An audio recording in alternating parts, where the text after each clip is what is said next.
Est-ce que vous avez déjà vu quelqu'un lancer une startup? Eh ben voilà. Si ça vous intéresse, vous êtes tombé sur la bonne vidéo. Donc salut, moi c'est Louis et je lance ma deuxième startup et je le fais en public. Et donc je mets en place mon système de recording, donc c'est dégueulasse. Oubliez ça. Et on va se concentrer sur le contenu. Aujourd'hui, on va voir pas mal de choses. Donc on va essayer de faire ça rapidement. Parce que je relance ma deuxième startup, mais déjà, pourquoi, que devient ma précédente startup? Pourquoi je relance une deuxième startup? On va voir ça aujourd'hui. Après, l'étape obligatoire, non, pas obligatoire du tout, on s'en fout, mais très pratique, le link Canvas, et après, on va parler un petit peu des next steps et des idées de prochaines vidéos pour vous donner un petit peu envie de me suivre. Voilà. Je vais essayer d'avoir ce petit rythme assez régulier. Bon, je vais pas dire une fois par jour, mais j'espère au moins une fois par semaine, voire plusieurs fois par semaine. Ça va être en qualité dégueulasse, hein, vous m'excusez, j'avais pas le temps de couper, etc. Donc c'est pour vous faire plaisir, pour me suivre, si ça vous intéresse, si vous apprenez quelque chose. Si vous êtes déjà un entrepreneur accompli, peut-être que vous verrez toutes les erreurs que je vais faire et vous pourrez dire il a fait l'erreur que j'ai déjà faite. Il va se gourer, donc n'hésitez pas à commenter, hein, me laissez pas comme un con faire les erreurs. Et si vous êtes un entrepreneur ou un wannabe start-upper comme moi, peut-être que ça vous fera plaisir, ça vous motivera ou ça vous apprendra des trucs. On sait jamais. Alors déjà, je lance ma seconde start-up. Et que devient ma précédente startup? Alors, Siopi, hein, elle est toujours là et elle existe toujours. Ça va plutôt pas mal, on a 2000 utilisateurs. Ça va plutôt pas mal. Il y a un truc qu'on n'arrive pas à faire, c'est qu'on a des utilisateurs en dents de scie. Donc ça, faudrait que je fasse une vidéo complète, mais c'est là-dessus, c'est vraiment le problème parce qu'on a une app qui a un réseau social en fait, et donc il y a un effet de réseau. Et l'effet de réseau, souvent, on le voit comme quelque chose de positif. Pas du tout, hein. L'effet de réseau peut jouer contre vous, c'est-à-dire que si vous n'avez pas assez de personnes qui créent du contenu, on voit très vite que votre contenu, il est pas intéressant, il y a rien qui se passe. Voilà, donc l'effet de réseau joue contre nous. Et donc comme on n'a pas de marketeur dans l'équipe de cofondateurs, on était en train d'essayer plein de choses, on a fait plein d'expériences, mais on s'est dit OK, ça aide les gens, laissons ça. Les sous qu'on a, on va essayer de le maintenir, on va essayer de mettre un système de donation. C'est toujours utile et peut-être que dans quelques années, quand moi je serai un entrepreneur plus accompli, je pourrais revenir sur ce projet et me dire attendez, c'est ça qui manquait et on va se concentrer là-dessus. Mais je pense que c'était beaucoup très ambitieux d'un point de vue technique. On a Facebook, en fait, on a reproduit Facebook. En moins bien, mais on a reproduit Facebook. Donc globalement, c'était un projet extrêmement ambitieux. Donc voilà. Et d'ailleurs, si vous avez des acouphènes ou si vous avez quelqu'un qui a des acouphènes, n'hésitez pas à lui recommander. Je prends toujours des petites interviews avec nos utilisateurs. Voilà. Donc ça fait toujours plaisir d'avoir un feedback de personnes qui sont concernées et de voir qu'on peut les aider. Notre objectif, in fine, c'est que dans quelques années, quand on a assez de retours sur les personnes qui souffrent d'acouphènes, on puisse travailler, collaborer avec des chercheurs pour faire avancer la recherche. Mais bon, ça, faudrait que j'en fasse une vidéo entière. Donc, pourquoi une deuxième startup? Pourquoi? Parce que vous l'avez peut-être compris, dans la première startup, il y avait un souci, c'est je pense, le souci principal, c'est qu'avec mon cofondateur, on avait beaucoup de compétences qui étaient ensemble.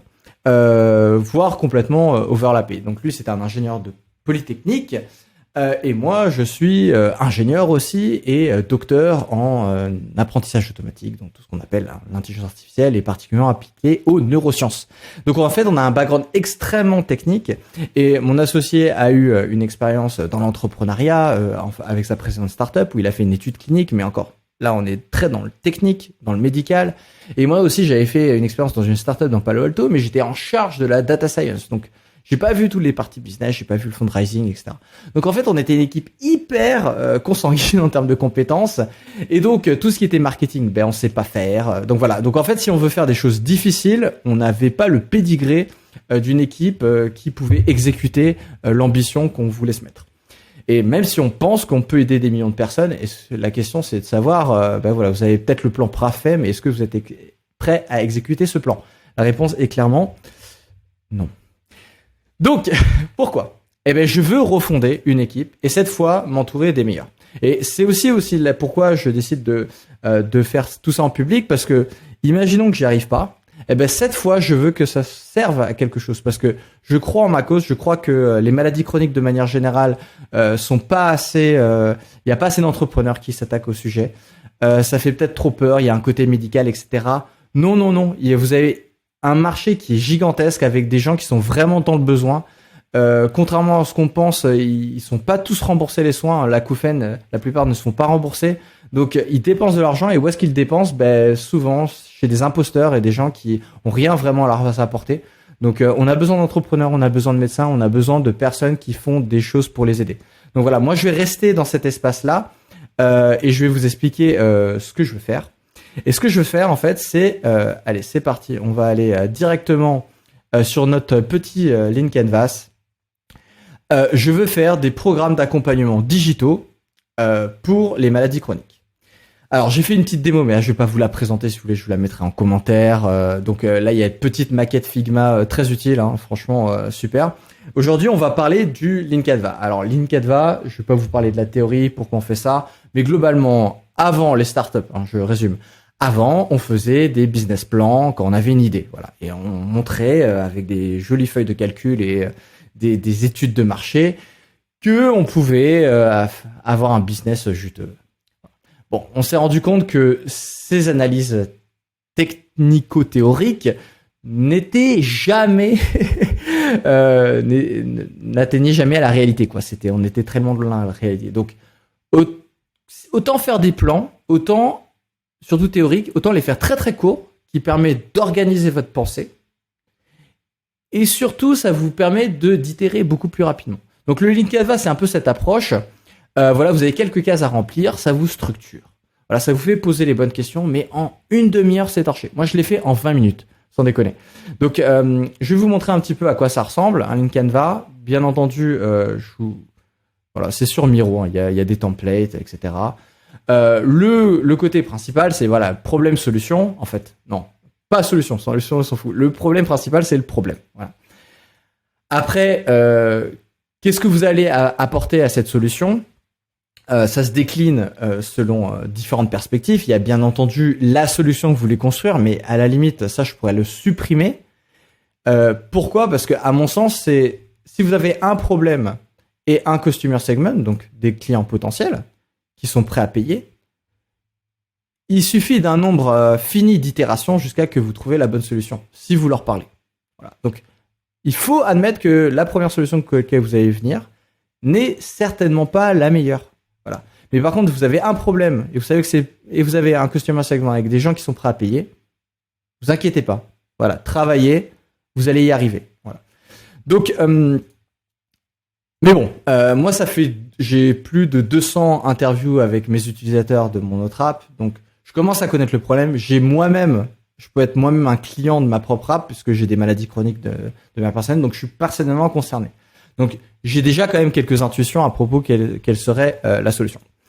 Le problème que je vous explique rapidement, parce que j'espère que ça vous intéresse et comme je suis passionné de ça, c'est que les maladies chroniques ne sont pas très bien gérées, hein, pour être gentil. Très souvent, les maladies chroniques, le mot chronique dit que vous allez vivre avec, plus ou moins. Il n'y a pas de médicament qui va permettre de le supprimer complètement. Donc, vous allez devoir certainement tester beaucoup de traitements. Pourquoi? Parce que, imaginons, vous commencez un traitement, au bout de 3 mois, vous vous rendez compte que ça marche pas, ou que son effet a marché pendant les premières semaines, mais maintenant ça marche plus, ou vous avez arrêté le traitement à cause de ses effets secondaires. Donc, vous avez beaucoup d'itérations. L'autre problème, c'est que c'est très long d'avoir un diagnostic précis. Prenons l'exemple que tout le monde parle, l'endométriose. L'endométriose est une maladie chronique qui concerne principalement les femmes, hein, puisque c'est leurs organes génitaux dont on parle. Enfin, le problème, c'est que ça concerne 10% des femmes. Donc on se dirait, 10% des femmes, c'est facile à diagnostiquer, il doit avoir une prise en charge. Non. La moyenne pour avoir un diagnostic pour l'endométriose, qui concerne 10% des femmes, je le répète, est de 7 ans. Voilà. Alors, quand on sait que l'un des symptômes principaux de l'endométriose est des douleurs affreuses qui peuvent être apparentées à des douleurs de règles, on se dit, mais qu'est-ce qui se passe? Voilà. Qu'est-ce qui se passe? Comment ça se fait que il faut 7 ans? Eh ben voilà, ça fait de la réalité. Alors là, il faudrait que je fasse une conférence là-dessus pour expliquer ça, mais c'est la vérité. Moi, ça m'est arrivé. Il m'a fallu aussi 7 ans pour comprendre qu'en fait, la dépression qu'on m'avait diagnostiquée est plutôt liée à un trouble de l'attention. Et donc, c'est pas mes troubles de l'attention qui sont provoqués par ma dépression. Et donc, en fait, tous les traitements que j'avais essayés qui étaient liés à la gestion de la dépression n'étaient voués qu'à ne pas fonctionner, puisque la cause principale, c'était... l'une des causes principales était le trouble de l'attention. Donc, voilà. Petite digression, voici le problème. Après, il y a un accès aux spécialistes. C'est parfois difficile, dans le sens que, par exemple, un psychiatre spécialisé en trouble de l'attention, ici à Grenoble, c'est... Si vous en trouvez un, donc il y en a, je crois qu'il y en a 3 déjà, pour 500 000 habitants, ouais. Et donc il y en a un qui prend plus de patients, et l'autre, ça doit être 1 an et demi. Voilà, à l'hôpital, c'est 2 ans. Voilà. Donc en fait, moi je dis c'est quasiment impossible. Vraiment, une prise en charge dans certaines thérapies. Trouble d'attention, c'est 5% des adultes. Qu'on mette les choses au clair. Donc là encore, voilà, il y a une personne sur 20 a un trouble de l'attention. Et c'est pourtant aussi difficile de se faire traiter. Donc voilà, pour vous dire, trouble de l'attention, ça se gère avec des médocs qui sont classés comme classe 4. Clairement des médicaments qui sont d'une extrême grande gravité, dans lequel il faut une ordonnance tous les 28 jours. Voilà, quand vous avez des délais d'attente de plusieurs mois, c'est pas possible de maintenir votre traitement. Donc tout ça, ça fait un cocktail dans lequel vous allez galérer. C'est ce qu'on appelle l'errance médicale. Et souvent, ce qui se passe, c'est que vous allez voir un docteur, vous allez voir 2 docteurs, vous allez essayer une thérapie, vous allez essayer une autre thérapie, vous allez abandonner au bout d'un moment, vous en avez marre. Voilà. Donc, qu'est-ce qu'on peut proposer à ces gens-là? Bon, moi, l'idée, c'est global. On va partir directement du high level concept. C'est un Netflix pour les thérapies digitales. Alors, je préciserai quand même les thérapies digitales non médicales. Pourquoi non médical? Je ne veux pas être un dispositif médical. Je veux pas me frotter avant d'avoir fait des preuves scientifiques de mon approche au milieu médical. C'est un milieu très régulé pour de bonnes raisons. Donc, il est hors de question qu'on fasse des thérapies qui sont très sérieuses, très intrusives, qui peuvent avoir des effets secondaires de manière digitale sans avoir des équipes associées. Donc, c'est non. Donc, on va concerner en fait 2 piliers de la médecine. Aujourd'hui, le curatif est le pilier principal de la médecine, mais moi j'ai plutôt une vision, là je vous en parlerai plus tard, avec des couches concentriques dans lequel le préventif aujourd'hui c'est géré par le gouvernement, mais en vérité il y a un énorme marché en préventif, c'est juste que il n'est pas étiqueté comme médical, mais la nutrition, l'activité physique, les habitudes de sommeil, il y a un autre levier qui est bien sûr le curatif qui est au centre, mais au milieu il y a le palliatif. Et le palliatif, c'est la gestion des symptômes. Et aujourd'hui, le palliatif, il est réservé, pour être clair, dans le couloir de la mort. Voilà. Pour m'aider à moins souffrir. Mais en vérité, si vous avez une maladie chronique, vous aussi, on aimerait bien vous aider à moins souffrir et vous n'avez pas envie qu'on vous laisse tomber parce que vous n'avez pas un risque de mort imminente. Donc, voilà. Le palliatif, ça fait partie de la médecine, à mon avis, et il y a toutes sortes de prises en charge aujourd'hui qui sont pas remboursées, et si elles étaient prises en charge, à mon avis, ou au moins beaucoup plus accessibles, il y aurait beaucoup moins de gens qui finiraient à avoir besoin de curatifs. Voilà. Bref, petite digression finie. Donc le Netflix de la thérapie digitale, l'intérêt c'est un accès aux soins très peu coûteux, très facile, surtout avec des experts. Voilà, des experts reconnus qui ne seront pas dans le domaine médical, mais on peut penser à des thérapistes. Des psychologues. On peut penser à des coachs, on peut penser à des nutritionnistes. Tout cet environnement-là qui va vous permettre d'améliorer votre qualité de vie malgré la maladie chronique que vous avez. En ayant une finalité, en faisant ces programmes-là, de peut-être trouver une solution qui vous permettra de gérer de manière indéfinie cette maladie chronique. Ça ne remplace pas un traitement, ça ne remplace pas les rendez-vous chez le docteur, c'est en accompagnement. Voilà, donc il faut voir ça comme un compagnon. Donc la solution, elle se découple en 2 principes, des programmes digitaux avec les meilleurs spécialistes en fonction de votre maladie chronique et te construire ton parcours de soins comme tu le souhaites sur la plateforme à ton rythme et le plus rapidement possible. Donc tu pourrais essayer, imagine, bon, moi j'ai un problème d'acouphènes, j'arrive pas à m'endormir à cause des acouphènes, j'ai plus envie d'utiliser autant de médicaments pour m'aider à dormir. Quelles sont mes solutions? Bon, je vais essayer une sophrologue. Ben ça marche pas. Eh ben c'est pas grave, je vais pas attendre un cycle de 10 séances et payer 1000 balles auprès d'une sophrologue parce que si ça marche pas, je vais passer à autre chose quoi. Donc sur la plateforme, tu pourras rencontrer d'autres praticiens, d'autres programmes. Allez, ça fait déjà 15 minutes, donc je vais essayer de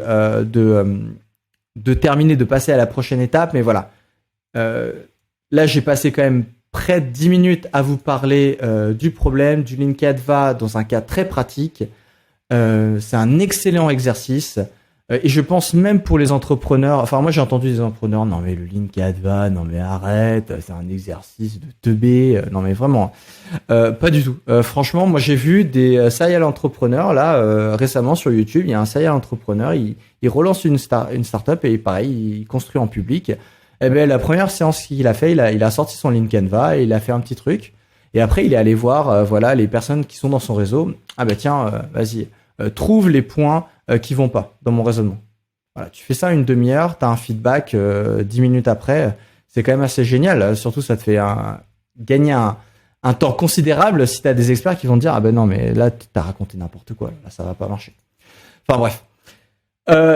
Donc, allez, on passe à la suite. J'espère que ce petit point était intéressant pour vous. On va essayer de garder cette vidéo sous les 20 minutes. Parlons bien entendu de la suite. Alors si j'arrive à revenir, hello, non, le Notion, ouais c'est ça. Next step. Alors trouver des cofondateurs, j'ai quand même comment je fais ça. Bon là, il faudrait que je fasse une vidéo spécifique comment je vais trouver des fondateurs. On va en parler. Je suis déjà en relation avec des personnes. Donc plutôt que de vous dire comment, je vais dire qu'est-ce que je recherche. Bon ben je recherche des cofondateurs qui ont déjà une expérience de startup. Je veux surtout des entrepreneurs au moins un entrepreneur qui a succès, dans le sens qui a eu une exit, qui a fait une réussite. Pourquoi? Parce que j'ai besoin d'avoir un entrepreneur sur lequel me reposer et j'ai envie de monter en compétence et je pense que tu montes beaucoup plus en compétence s'il y a quelqu'un qui a vu certaines étapes. Ça veut pas dire que ce qu'il a fait va être applicable à la startup, mais par contre, il y a certaines intuitions, certaines connaissances qui vont tout de suite pouvoir s'appliquer, nous orienter et surtout me faire monter en compétence. Et puis ça fait toujours plaisir d'avoir quelqu'un comme ça pour lui poser des questions. Ensuite, voilà, tester le marché en mode lean. Bon, ça j'en parlerai aussi comment je vais faire ça. Je vais construire une landing page. Et d'ailleurs, c'est un projet que j'ai envie de faire avec un potentiel cofondateur, puisque le cofondateur marketing que j'aimerais avoir, j'aimerais le tester et qu'on fasse des projets comme ça en testant les landing pages. Et cette landing page, en fait, on va vendre un produit avant de le construire. Voilà. Donc, j'ai un background tech et la première chose que j'ai envie de faire, c'est construire une app. Je vais pas le faire. Je vais me restreindre au possible. Et d'abord, je vais vendre quelque chose que je n'ai pas encore fait, en mettant les choses très au clair, hein, pas de question de bullshit. Et je vais essayer de construire une petite communauté d'utilisateurs qui sont motivés pour attendre le temps qu'on fasse les programmes. Ok? Alors bien sûr, il faut que je trouve des praticiens pour ça, parce que c'est une marketplace, donc il y a deux côtés. Donc en fait, il y a deux startups, il y a deux côtés. Il y a les utilisateurs et puis après, il y a ceux qui donnent le service, les praticiens. Mais ça, les praticiens, j'ai commencé à avoir un réseau grâce à Sepi, ma précédente startup. Ensuite, explication théorique. Donc j'ai commencé à vous faire une petite explication théorique, mais je pense que ça c'est important. Quand vous faites une startup, si vous n'avez pas une connaissance très fine de votre marché et de pourquoi vous faites ce produit-là. Donc, mis à part si c'est un truc vraiment obvious, genre vous créez un portail qui vous permet de téléporter n'importe où dans le monde. Bon, ça, vous n'allez pas vous expliquer le besoin de faire marcher. Vous faites ce produit-là, vous pourrez le vendre à n'importe qui, c'est pas important. Mais par contre, si vous êtes dans un marché qui est déjà avec beaucoup d'acteurs et que vous devez naviguer là-dedans, la compréhension de ce marché-là, d'un point de vue théorique, est extrêmement importante, à mon sens. Je me trompe peut-être. Donc moi j'ai essayé beaucoup de travailler là-dessus parce qu'il y a des acteurs qu'il faut pas froisser, qui peuvent devenir vos ennemis alors qu'il faudrait mieux que ce soit des amis. Voilà. Et bien sûr il y a les compétiteurs. Mais bon. Et finalement, alors, allez, il me reste 20 secondes. Questionnement, est-ce que je continue cette chaîne où je documente en français ou en anglais? Bon, j'avoue que bon. Allez. questions en commentaire. Vous me dites ce que vous pensez. Et comment augmenter aussi de manière opérationnelle, parce que là, ça fait beaucoup de tâches. Donc il faut être méga efficace. J'ai 3 enfants pour le rappeler. Et comme je l'ai dit, j'ai aussi des maladies chroniques à gérer. Mais bon, ça, j'ai quand même, avec les années, appris à gérer. Mais cela dit, ça fait quand même une charge mentale à prendre. Donc il faut que je sois toujours au top, efficace. Donc comment je reste au top, efficace, sans faire de burn-out. J'en ai fait 2 dans ma précédente startup. Donc voilà, mon objectif, c'est d'être un meilleur entrepreneur aussi opérationnellement. Peu importe quelles seront mes tâches dans cette startup. Voilà. Comment j'optimise tout ça. Et donc, bien sûr, j'ai des idées. Hein. Donc, je vous en parlerai durant cette chaîne. Donc voilà, j'espère que cette vidéo était très intéressante. Pour ceux qui ont fait les 20 minutes et qui se sont dit, putain, c'était long, quoi, mais je suis content d'arriver à la fin. N'oubliez pas que sur YouTube, vous pouvez mettre en x1,5 ou x2, quoi. Donc, alors j'espère que je parle pas trop vite, mais donc en fait la vidéo peut être beaucoup plus courte si vous faites ça. Et ben j'attends dans vos commentaires ce que vous en pensez, si ça vous plaît, et ça fait très plaisir même si vous faites un petit commentaire qui n'a aucune importance, ça fait quand même plaisir. Allez, à la prochaine vidéo.